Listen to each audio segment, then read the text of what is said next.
What's up, guys? Biker Dave here. This is a 2010 Toyota Matrix. What I'm going to show you will apply to many different Toyota Corollas and Matrix models, but really this will apply to a ton of cars in general. Let's say you need to remove the door panel. Like if you need to get to the stereo speaker, which on this car is right down there in the front of the door panel. If your speaker no longer works, you just want to swap it out. Or you got some other issue, where your door handle's not working or something like that. Not that hard to get to. I've already got a couple of them already removed, so you can see what it looks like behind them. Notice the little plastic buttons scattered all throughout on the lower section.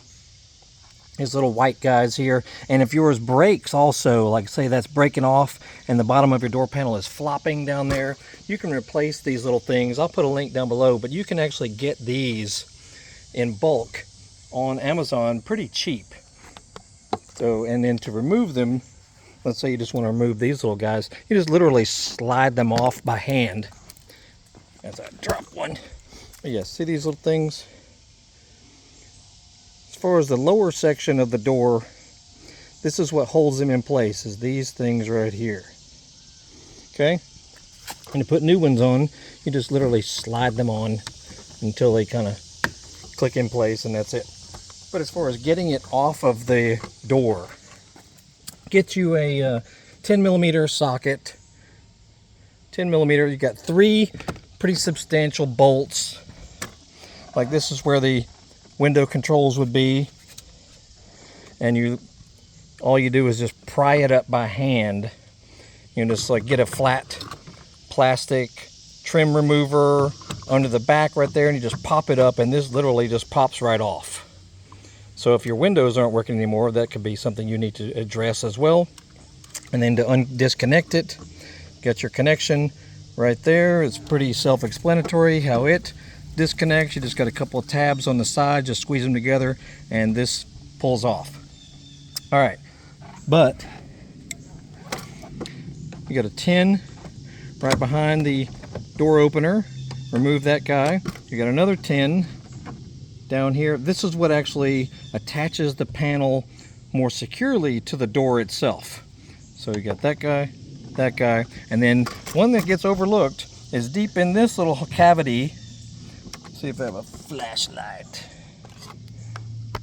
So you see inside there's kind of a little hidden one that has to be removed as well, and it's a 10mm, or you can use a good sized Phillips head screwdriver. All these bolts can be done with either a 10 or a Phillips. And once you remove those 3 guys, the panel can be removed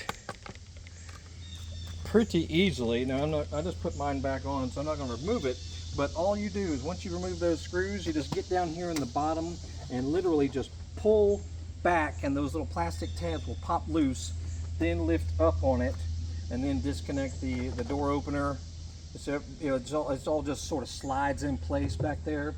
Very self-explanatory once you get to that stage. And that's all there is to it. And then to put them back on, you just line up the little plastic. These little plastic tabs, these little guys here, you just line them up. You'll see little holes for them in the sides of the door itself, and just line them up. Sit this up on top of the little windowsill here. Make sure everything looks lined up properly. And once you see them fitting in the hole of the door, you just literally bump them in place all the way around the bottom. Just physically pop them in place, and then put your 10mm back in place there. We'll put our window controls back in place. Window control, very self-explanatory. It can only go in one way. Notice the little slot opening right there, and the way that guy is there. Just slide it in place until you hear it click. That right there. When you hear that click, you know it's ready. Okay?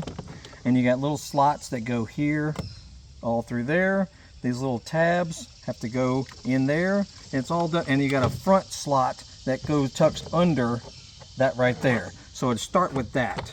Start with getting the front tucked under, push towards the front, and then you literally just, you'll see it, it's going to slide in place, and just pop it in. So simple. And then you got a little cover right here. Same thing, it's got little plastic tabs that go in these little slots. You can see, I mean, honestly, it's very self-explanatory. The stuff can only go in one way. So, you know, if it doesn't fit, you're doing it wrong. Okay, so okay there. You'll hear it click.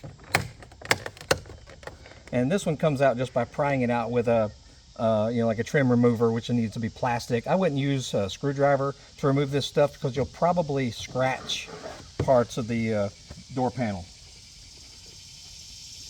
And that's all there is to it. You know, make sure your windows work, make sure your door opening mechanism works, make sure all that works before you put your tools away. And yeah, seriously, that's all there is to it. This is the same on lots of different cars, honestly. The trick is to find where those bolts are that hold things in place, and it's usually behind a door handle or a door opening device. You know, there's usually like 2 or 3 right around in here that really hold the door against the, or hold the panel against the door. And then those plastic little plugs all around the bottom fasten the door in place. And there you go, we got more videos about this car. So check them out on our channel. We're always adding new stuff.